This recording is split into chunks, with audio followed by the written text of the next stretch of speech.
Hello, and welcome to the Road to Genome podcast, which has now gone national, with this episode being brought to you jointly by the Genomic Medicine Service in both the North East and Yorkshire and the South East. I'm your host, Helen Bethel, Genetic Counsellor and Workforce Development and Education Lead. Today we're recording inside the Busy Guys Hospital, which sits in the heart of London.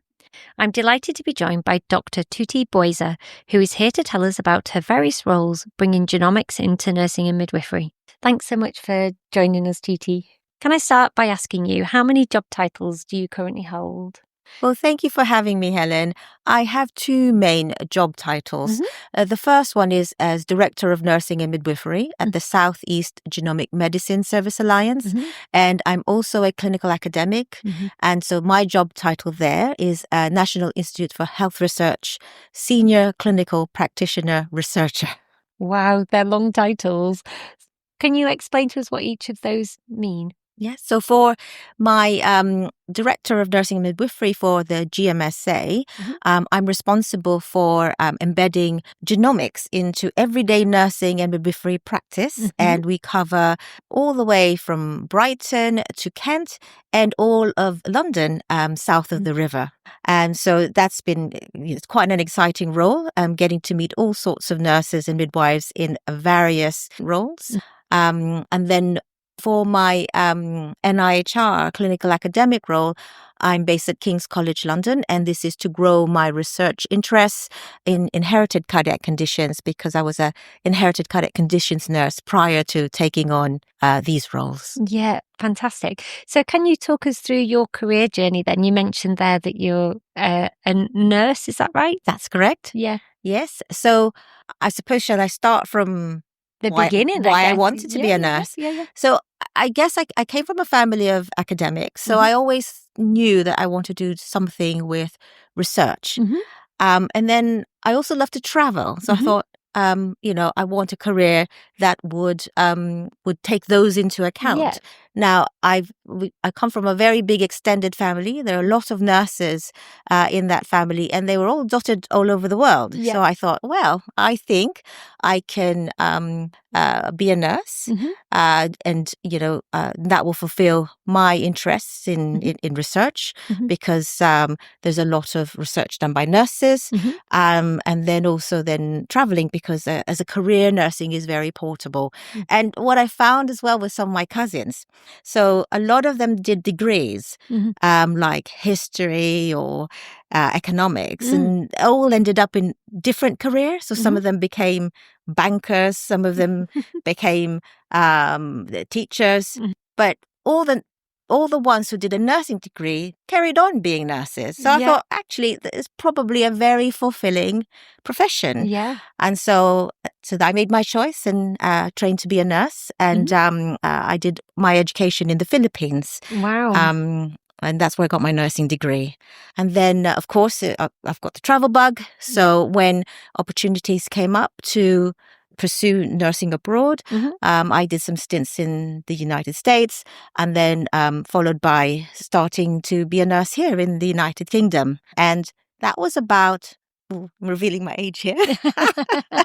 So that was about 20 years ago, or more. And I started out as a nurse in medical admissions in a DGH in Wiltshire, and I absolutely loved it. Then I became a specialist nurse in cardiac rehabilitation. And so, and that was a wonderful job where I got to get fit by also helping people who've had heart attacks getting back to their fitness.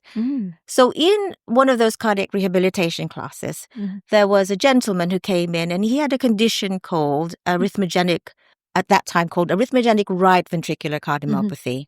And I had to figure out a way how to exercise this gentleman. But then I did some background reading and said that exercise was a trigger for heart rhythm problems for people like him. So I didn't know what to do.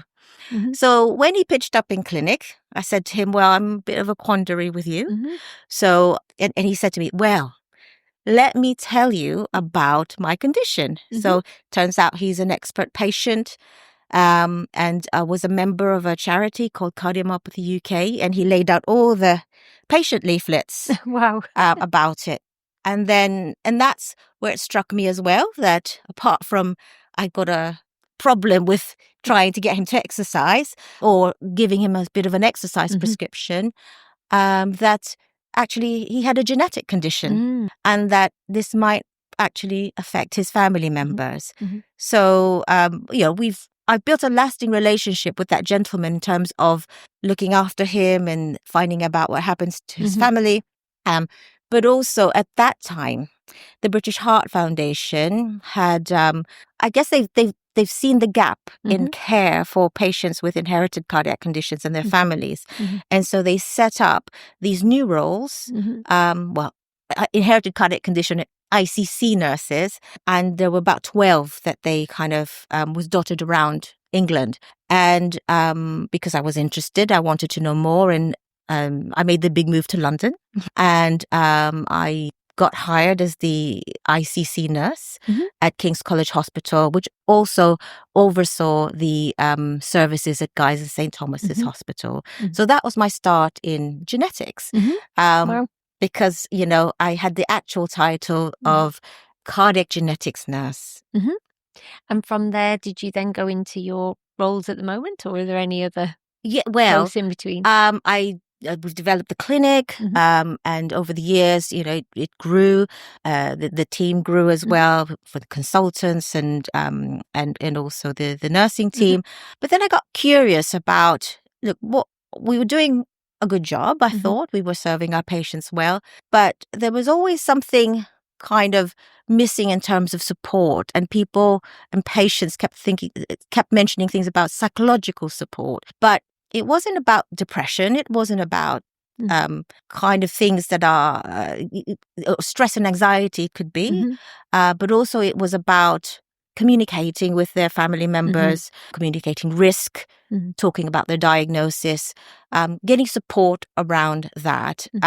And of course, we had the genetic counseling support, but there seemed to be very specific psychological and educational needs that the patients needed. So I decided to do some research and applied for a fellowship to do a PhD and did just that, look into the psychoeducational needs of patients with inherited cardiac conditions.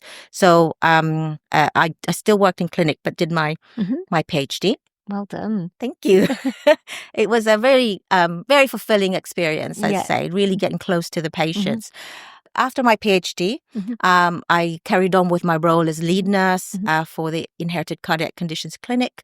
But then there was an opportunity that came up at St. Bartholomew's Hospital for a position for Associate Director for Nursing and Allied Professionals for clinical research.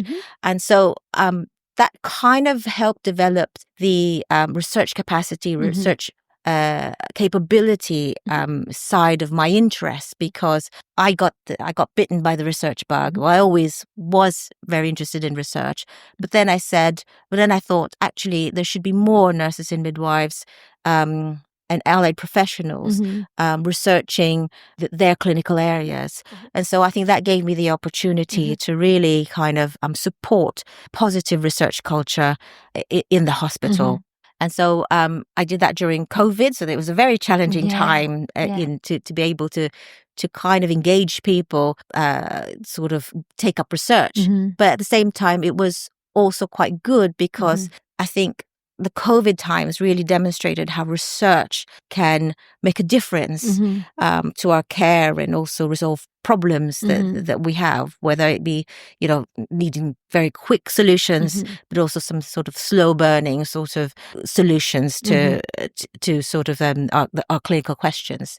And then after the pandemic, I believe the GMSAs started cropping up, and that was an initiative by NHS England, and the opportunity to become a director of nursing midwifery for genomics at the GMSA came up. So I applied and was very excited to take on that role, because it kind of moved me on to sort of promoting research and clinical excellence in my field of cardiology, to really expanding it to, trying to engage all nurses and midwives to be enthusiastic about genomics. And I guess when I took on the role of in the South East, there was an opportunity to also do the role in North Thames GMSA. Okay. Yeah. So, I figured, okay, we might be able to make some efficiencies here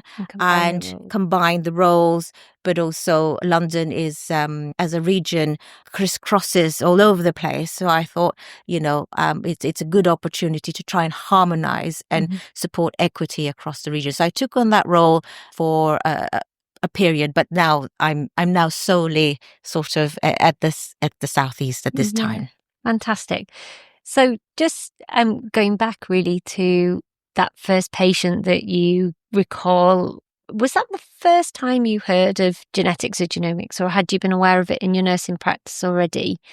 I think I'm more aware of it from, I guess, basic science, just because my father was a marine biologist. So, so that was where I knew about genetics and genomics. But that was a very long time ago and it never really surfaced in nursing practice. Did it come up in your nursing degree, in your education? Did you do much? A little bit, because we looked at maternity, child health. So that was part of it, but wasn't discussed in great detail. So I think I've encountered it more significantly in practice with that first patient. That was when it really hit me that I really need to know about genetics a bit more. So what would you say to either yourself that day that patient walked in and you made the realization that you needed to know more, or maybe to nurses and midwives that are maybe listening to the podcast that haven't used genomics in their practice? What do you have any advice for them, or what would you say to them? I think the first reactions often, when we talk about genomics to some of my nursing and midwifery colleagues, is that it's new or it's something for advanced practice. But I think my view of this, and also I think what I would say is that genomics is actually fundamental. It is basic knowledge and skills that every nurse and midwife should have, and they shouldn't be afraid of it, because actually we're probably working with it already or using it, but we're just not aware that it is in our practice. Yeah. And I think we have to take a look at what we do every day and actually think about where we could use it more to support our patients to get the best care possible. Yeah.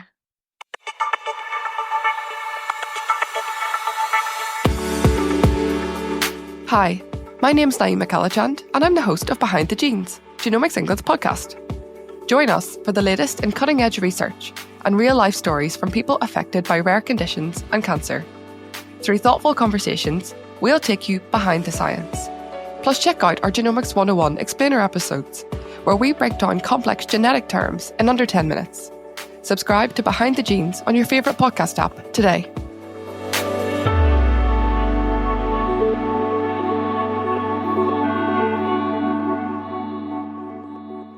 And you mentioned that you initially did your training in the Philippines. Has training internationally ever been a barrier or a benefit for you? I think it's there's challenges, I think, with coming from a different country and being educated there. It's I think, to begin with, culturally you got to do a bit of adjustment. But I've found that, if you've got good education, it's good education, and it sets you, prepares you really well for that sort of lifelong learning, which is obviously needed in nursing and midwifery. So I found that was an advantage, because being well academically prepared in my undergraduate degree, that I could just take on anything. But there are nuances, like doing master's levels modules or a PhD. You'd have to take a language test. You might have to articulate your credentials a bit more. So I think that might be a challenge and can block people from pursuing a higher degree or advanced learning. But there are ways around it. So for me, obviously, I've managed to get a PhD in the UK. So I think so if anybody out there is listening who's an international graduate, these are possibilities and opportunities that you can pursue. And then I suppose the advantage, of course, of being internationally educated is you've already got one culture, but that you're used to, and then you're incredibly resilient. You adopt to a new culture, and so I think. And in a multicultural society, such as in Britain, I think that is, an asset, because you're able to look at things from different perspectives and understand nuances and differences. So you have better relationships and able to communicate with your patients and colleagues as well. Yeah. So what would you say drives the work that you're currently doing? I think really it's that for genomics, I think there's so much potential for it to change patient care, change the way our health is sort of how we stay healthy and how we recover from disease, how we're treated. So because there's so much more that's being developed, and already a lot of advances in the system that haven't yet been adopted. I think that drives me to kind of make sure that our patients have access to this. And as a nurse and midwife, I think, I want people to see that their ability to do that as well, and that their role is so important in helping apply genomics into healthcare as maximally as possible to benefit patients and their families. Yeah. Can you give some examples of the kind of project work that's going on within the South East? Well, there's quite a few, some still ongoing, some have concluded. So in nursing and midwifery in particular, so we've done a project around Lynch syndrome, and this is to support mainstreaming or genetic testing within the specialist clinic, so patients are not waiting too long to get their results. And we've got a nurse in the region who supports mainstreaming, and we've got, I think, almost all of our centres are now mainstreaming Lynch syndrome. So this has really benefited our families, patients and families, and so they're getting their treatments sooner, but also the risk, assessing risk for their families is happening sooner. We've got a monogenic diabetes. We had a midwifery project that supported the midwives who, I don't want to call them diabetic midwives because they're not diabetes. The midwives who specialize in diabetes care, to be able to identify patients who are pregnant women who may have monogenic diabetes, because this does impact on their care and also the care of the fetus. So that's been very successful, and in fact I think it's rolling out to the other regions as well. We've got in my sort of area expertise, inherited cardiac conditions. We've got a project currently running, which is to provide awareness and education for all nurses around inherited cardiac conditions. So we're developing a video to create awareness. There's multi-level training. So we've got an online module that's in production so that anybody can learn basics about inherited cardiac conditions. Then we have something for those who are specialist nurses, so that they can get some more support in their counseling skills, because they tend to do, and they mainstream the genomic test. So trying to offer something for everyone to ensure that they practice as best they can within inherited cardiac conditions. They all sound really, really interesting projects. Can you describe to us what a good day looks like for you? So what's the most rewarding bit of your work? I think sometimes I think it's being surprised. I think sometimes because I've done this job now for almost 3 years. And, I think we work in silos quite a lot. But when I meet a nurse or a midwife who's doing extraordinary work, really pushing the boundaries when it comes to making sure that patients have access to genomics and really sort of building it into the pathways, taking that initiative, I mean, that really is something I feel very proud of. Yeah. So when I come across these sort of examples of excellence in nursing practice, that really warms my heart. Yeah. And I think also when I talk to patients, we do a lot of patient stories and featuring patients, and we also try and get their input on a lot of our work.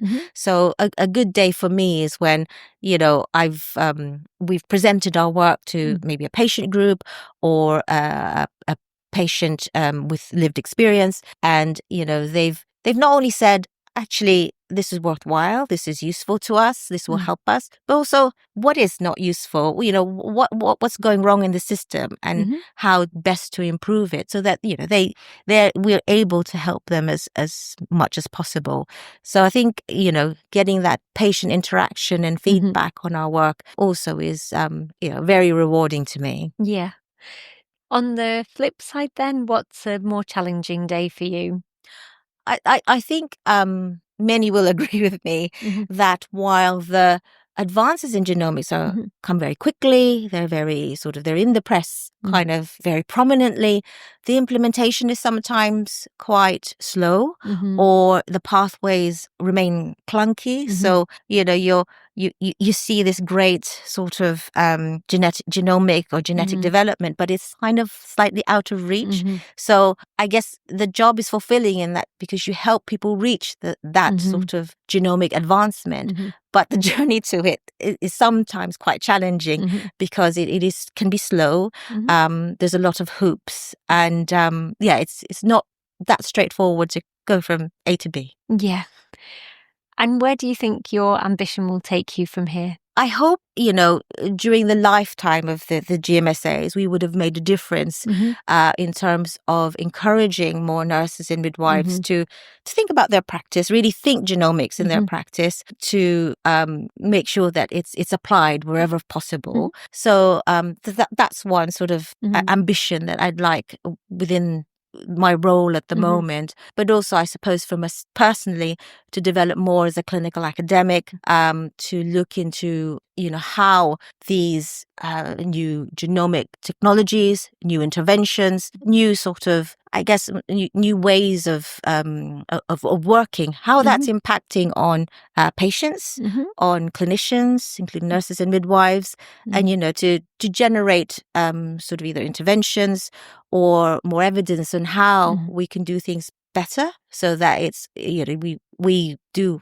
more good than any harm or sort of unintended consequences. Yeah. And that sounds an incredibly worthwhile piece of work that certainly I would love to study. So thinking of the future then, what is the most exciting thing that you can think is coming down the tracks for nurses and midwives? Well, I think nursing and midwifery has always been ever changing. I think you've got to always be keep on your toes, and that's why we're always encouraged this lifelong learning. So I think genomics will really be a major part of our practice, and it is in our NMC proficiency standards that we do need to know about genomics and have skills in it. But I suppose it's keeping up, with the with what's happening, and hopefully genomics will make nursing a bit easier in a sense that there are fewer complications and harms to our patients that we have to deal with, but also it will provide better outcomes and enhance the work that we do. So it's a complement to our nursing skills and midwifery skills that we use genomics to generate that better outcomes for our patients. Yeah. The other thing that I would like to emphasize to nurses and midwives, that being involved in research is really important. So on the one hand, equitable access to research is very important for patients and families, in as much as equitable access to healthcare. So to try and facilitate patients and families to be recruited into clinical trials is really important, because that generates the evidence for, the next big thing in genomics. But apart from that, we also need the diverse data to get very good evidence. And the second aspect of research that I want to emphasize, and I hope more nurses and midwives get involved in, is leading their own research, because you know the gaps in your practice. You know where there's evidence that needs to be generated to make your practice evidence-based and justifiable. And so why not explore your own research questions and lead your own research? Yeah, absolutely. Well, it's been great to talk to you, Tootie. Thanks so much for being a guest on the podcast series. Thanks so much, Helen. If you would like more information about the topics that we have discussed today, then you can find these on both websites, ney-genomics.org.uk/podcast and southeastgenomics.nhs.uk/GMSA. You'll also find here all the episodes in our podcast series. All episodes can also be accessed via Spotify, Apple Podcasts, and all other major podcast platforms. Thanks for listening.